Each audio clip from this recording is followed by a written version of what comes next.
बिस्मिल्लाहिर्रहमानिर्रहीम। अस्सलाम वालेकुम नादरीन, आप यूट्यूब चैनल देख रहे हैं। मैं इमरान खान हूँ। नादरीन, पाकिस्तान की मौजूदा हुकूमत ने पाकिस्तान के यौम आज़ादी को भी यौम दिफा बनाकर रख दिया है।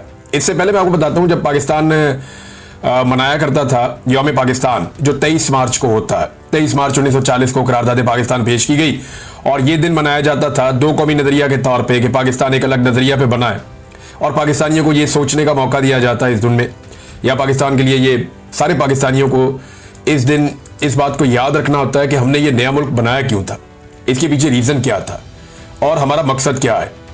ये इस दिन के लिए था और ये सोचने के लिए दिन था 23 मार्च 1940 की याद में।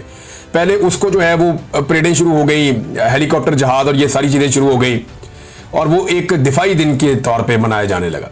यानी ऐसा लगता था कि यौम आज़ादी, क्योंकि वो 23 मार्च है ना, एक बाहर का मौसम होता है, तो उसके अंदर जो है वो परेडें शुरू हो गई और बाकी चीज़ें शुरू हो गई और एक ऐसा दिन जो गौर और फिक्र का दिन था कौम की, उस दिन कौम जो है वो परेडें देख रही थी।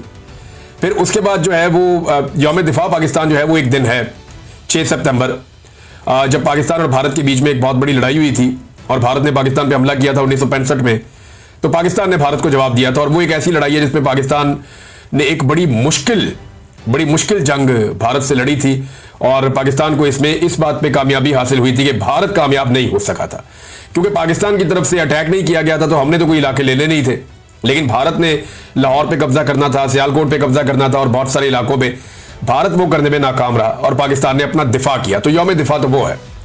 अब 14 अगस्त भी जो है वो, इसको देखें आप, तो वो भी यौम दिफा ही नजर आ रही है। यानी एक दिन बच गया था पाकिस्तानियों के पास, अब वो भी एक दिफाई दिन के तौर पर मनाया जा रहा है। ऐसे लगता है सारी की सारी हुकूमत जो है वो एक जंग के खब्त के अंदर मुब्तला है। भारत के साथ एक लड़ाई हुई पाकिस्तान की, उसमें भारत के तैयारे गिर गए। तब से लेकर अब तक यानी हमने 1 इंच जमीन भी फतह नहीं की, लेकिन भारत ने अपनी बेइज्जती इतनी ज्यादा करवा ली और उसके तैयारे पाकिस्तान की एयरफोर्स ने ऐसे गिराए जैसे सिटिंग डक्स होती हैं। तो भारतीय तैयारे गिरने के बाद से लेकर अब तक पूरी पाकिस्तान एक जंगी जुनून के अंदर मुब्तला किया हुआ है। भारत ने अभी भी पाकिस्तान के पानियों को रोका हुआ है, अभी भी कश्मीरियों के ऊपर मुजालिम कर रहा है।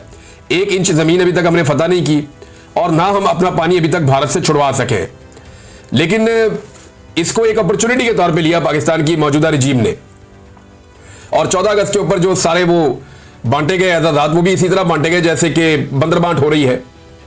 और मार्का हक, ये यौम आज़ादी है, जश्न आज़ादी। अगर आप पाकिस्तान तहरीक इंसाफ पे तनकीद कर सकते हैं कि वो जश्न आज़ादी के मौके के ऊपर किस तरीके से पाकिस्तान तहरीक इंसाफ के झंडे उठा सकते हैं या एहतजाज कर सकते हैं, तो फिर यही आपके ऊपर तनकीद हो सकती है कि आप यौम आज़ादी को किस तरीके से यौम दिफा में तब्दील कर देते हैं। जितने लोगों को एहतजाज दिए गए उन्हें इस अंदाज में दिए गए कि जैसे ये सारे के सारे एहतजाज जो है वो लड़ाई लड़ने पर दिए जा रहे हैं और इसी एक लड़ाई के चंद दिनों को मद्देनजर रख के दिए गए हैं। नाज़रीन, जितने अखबारात में इश्तिहारात छपे हैं ना, या सड़कों के ऊपर हमने बड़े बड़े पोस्टर्स देखे हैं, उनमें कायदे आज़म अल्लामा इकबाल, फातिमा जनाब, लियाकत अली खान, ये सारे मिसिंग हैं। जिन लोगों ने पाकिस्तान बनाया और पाकिस्तान बनाने के लिए कोशिश की, वो सारे किरदार मिसिंग हैं। पाकिस्तान 14 अगस्त आज़ादी मना रहा है और जो इश्तिहारात सरकारी पैसों से छप रहे हैं, बड़े बड़े होर्डिंग्स लग रहे हैं, बड़े बड़े बोर्ड्स शहरों में लगाए जा रहे हैं, अखबारात में इश्तिहारात छपवाए जा रहे हैं, तो उनके अंदर कायदे आज़म भी मिसिंग है, अल्लामा इकबाल भी मिसिंग है। और कौन मिसिंग है? फातिमा जनाब भी मिसिंग है और बाकी जितने भी बानियाने पाकिस्तान है, कायदे आज़म के जो साथी थे, वो सारे के सारे मिसिंग है। कोई उसके अंदर शामिल नहीं है और उनकी जगह पे शामिल किन्हें किया गया? बावर्दी अफसरान को। यानी यौम दिफा को पाकिस्तान के यूनिफॉर्म लोगों के लिए अखबारात में इश्तिहारात छपते थे, लेकिन वो जो निशाने हैदर थे, अब किसका छप रहा है? आर्मी चीफ का, एयर चीफ का, फिर कोई DGIC कहीं पे लगा देते हैं, कोई कहीं पे जो है वो लगा देते हैं नेवल चीफ का और chief of the joint staff का। ये चल रहा है नाज़रीन। यानी अखबारात के अंदर से पाकिस्तान बनाने वालों को निकालकर पाकिस्तान की मिलिट्री एस्टेब्लिशमेंट की जो क़यादत है उनके फोटो लगा दिए गए और दूसरी तरफ मौजूदा दौर के सियासतदानों को, जिनको अवाम ने रद्द किया हुआ है, जिनकी लोग शक्ल नहीं देखना चाहते, उनकी शक्लें भी लगा दी गई है। एक अजीबोगरीब कॉम्बिनेशन नहीं है ये? आपने कभी एक चीज पे गौर किया है कि सियासतदानों के पास बहुत सारे ऐसे चेहरे हैं जिनकी शक्लें वो लगा सकते हैं। मिसाल के तौर पर सियासतदान चाहें तो कायदे आज़म की फोटो लगा सकते हैं, वकला चाहें तो आसमा जहांगीर की फोटो लगा सकते हैं और बहुत सारे वकला उनकी लगा सकते हैं, जजेस चाहें तो बड़े बड़े जज गुजरे हैं पाकिस्तान की तारीख में, उनकी तस्वीरें लगा सकते हैं। और इसी तरह अगर ये जर्नल चाहें तो किसकी तस्वीरें लगाएंगे? अगर जर्नैल चाहें तो कोई रिटायर्ड जर्नैल ऐसा है जिसकी फोटो लगा दे निकाल के अखबार के अंदर, जनाब ये बड़ा काबिल फख्र है। मुशर्रफ की फोटो लगा सकता है कोई, जिया उल हक की फोटो लगा सकता है कोई याया खान की फोटो लगा सकता है, कोई अयूब खान की फोटो लगा सकता है? नहीं लगा सकता। सिर्फ हाजिर ड्यूटी फौजी की ड्यूटी करती है ये कौम और ये निजाम, सिर्फ हाजिर ड्यूटी ऑफिसर की ड्यूटी करता है ये निजाम, और किसी की नहीं करता। आज जिन लोगों की फोटोज लगी हुई है ना, जिस दिन ये लोग रिटायर हो गए, देखें कल तक जनरल बाजवा का तोती बोलता था इस मुल्क में, आज किसी एक अखबार में एक छोटा सा फोटो भी उसका नहीं है, क्लिप भी उसका नहीं है। जनरल बाजवा बिल्कुल ही फारग हो गया, कुछ भी नहीं। हालांकि जनरल बाजवा के दौर में भी 2 तैयारे पाकिस्तान ने गिराए थे भारत के, और तब भी भारत को एक शिकस्त दी थी। अब ज्यादा तैयारे गिरा दिए, लेकिन जनरल बाजवा सिरे से गायब है।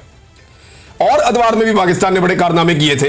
अयूब खान के दौर में एक जंग जीती थी, लेकिन कभी आपको अयूब खान नजर नहीं आएगा। ऐसे आपको जो है वो मौजूदा फौजी की आदत नजर आएगी, क्योंकि मौजूदा एस्टेब्लिशमेंट का तोती बोलता है और सारा कुछ उनके कंट्रोल में होता है। बहरहाल एक यौम आजादी था, उसे भी इन नालायकों ने यौम दिफा में तब्दील कर दिया है। ऐसा लगता है पूरी कौम को एक जंग के खप्त में मुब्तला किया जा रहा है और पूरी कौम को एक जंगी और जुनूनी किस्म की कौम बनाने की कोशिश हो रही है। नॉर्मल रहने दें चीजों को, आप कभी कौम को लगा देते हैं कि ये जहाद है, सारे इस तरफ चल पड़ो, अफगानिस्तान जाओ, जाके वहां पे लड़ो रशिया के साथ। फिर कहते नहीं जी जितने लड़ने वाले सारे दहशतगर्द हैं, सारी कौम इनके साथ लड़े। फिर बाद में कहते नहीं इनमें ये वाले गुड हैं, ये वाले बैड हैं, ये तालिबान अच्छे हैं, ये तालिबान बुरे हैं। कभी कहते हैं ये वाला ग्रुप अच्छा है, ये वाला ग्रुप बुरा है, और फिर बाद में उन्हीं को डिसोन कर देते हैं। एक वक्त था कि ऐसी तंजीमें जो कश्मीर में जाकर जहाद करती थी उन्हें सपोर्ट किया जाता था, आज उन्हें नजरबंद किया जाता है। मेरी समझ से बाहर है। पाकिस्तान की जो मिलिट्री एस्टेब्लिशमेंट है वो रियासत के ऊपर एक अजीबोगरीब पॉलिसी हर वक्त मुसल्लत करके रखती है, और आज एक जंगी खप्त में मुब्तला कर रहे हैं ना। थोड़े अरसे के बाद आप देखिएगा ये सारे कहेंगे कि हमें माशी फ्रंट पे लड़ना है, हमें हथियारों की लड़ाई नहीं लड़नी, हमें हथियारों की बजाय औजार पकड़ने हैं। थोड़ा अरसा बाद आप इनकी ये वाली बातें भी सुनेंगे, जब इन्हें पता चलेगा कि इकोनॉमी के अंदर बेड़ा गर्क हो गया है। हालात इनके ये हैं कि जब इकोनॉमी पाकिस्तान की तबाह हो रही है, पाकिस्तान की आधी आबादी गुर्बत की लकीर से नीचे चली गई है, लगभग आधी आबादी। बिजली, गैस, पेट्रोल और दवाइयां आवाम की कुव्वत खरीद से बाहर कर दी है इन्होंने। कई गुना कीमत बढ़ गई है चीजों की। गंदम और चीनी जैसे बड़े बड़े स्कैंडल्स सामने सर उठा के खड़े हुए हैं। क्रिकेट से लेकर अमन व अमान तक हर चीज तनजली का शिकार है, और ऐसे में ये तमगे बांट रहे हैं एक दूसरे को। और तमगे बांटने का क्राइटेरिया क्या है कि जिसकी शक्ल और जिसका काम पसंद है, यानी इक्का दुक्का लोगों को ठीक भी मिले। ऐसा नहीं है कि सबको बुरे मिले, इक्का दुक्का लोगों को मिले। मुझे खुशी भी हुई कि यार इन लोगों को मिलना चाहिए था, इन्होंने मेहनत की हुई है, काम किया हुआ है। इक्का दुक्का लोगों को ठीक मिले हैं और बाकी सारी बंदरबाट हुई है।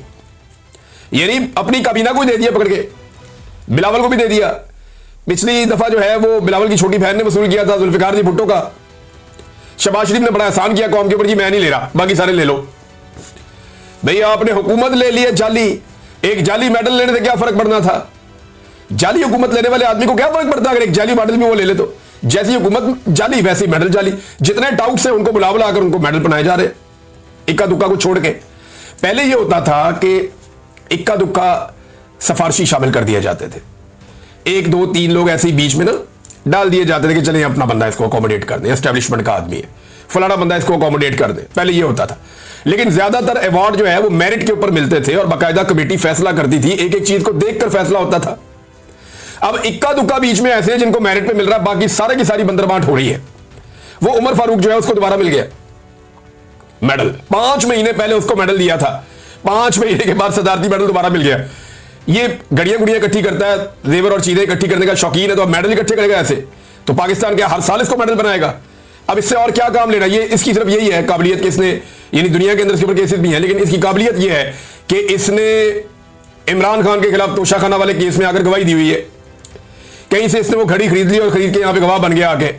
और जैसे एस्टेब्लिशमेंट ने ये प्लान किया था, वो मैं सारा प्लान आपको पहले माजी में बता चुका हूं। अब ये पाकिस्तान की जो रियासत है ना नाज़रीन, ये जान जान के जानबूझकर पाकिस्तान की जो कौमी आज़ादात हैं उनकी अहमियत को कम कर रही है। ये ऐसा लगता है बेतौकीर किए जा रहे हैं ये एजाज़ात। कल कोई भी ये एजाज़ लेने से पहले जब इन लोगों को देखेगा, इनकी शक्लें देखेगा, तो किसी का दिल करेगा लेने का, क्योंकि यार इनके साथ खड़े होकर मैंने ये एजाज़ लेना है तो मुझे क्या फायदा ये एजाज़ लेने का। टाउट्स को एजाज़ मिल रहे हैं, पसंद और नापसंद की बुनियाद के ऊपर एजाज़ात दिए जा रहे हैं। पाकिस्तान में बेशुमार ऐसे सहाफ़ी भी हैं, ऐसे लोग हैं जो मुस्तहिक हैं और जिनको मिलना चाहिए ये एजाज़। मैं उन्हें जानता हूं, जाती तौर पर जानता हूं, मुझे पता है कि इन्हें मिलना चाहिए। मदर अब्बास साहब को बुलाए ना, अगर जर्नलिज्म का अवार्ड देना आपने